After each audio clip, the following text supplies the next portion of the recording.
അച്ഛന്റെ കുഞ്ചുമണി, അച്ഛന്റെ കുഞ്ചുമണി. ഇതാ അച്ഛന്റെ കുഞ്ചുമണി.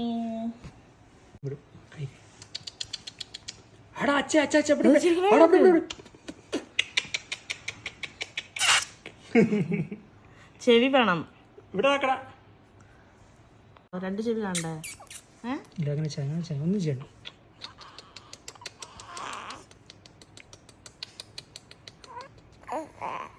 ഇങ്ങനെയൊക്കെ നോക്കി കുഴപ്പമുണ്ടോ? വായ അടച്ചേക്കണം.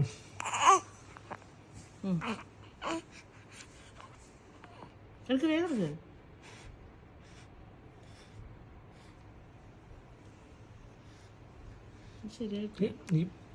ഇത് ശരിയായിട്ടില്ല അളവ്. അച്ഛന്റെ കുഞ്ചു. അടിപൊളി. മതി മതി.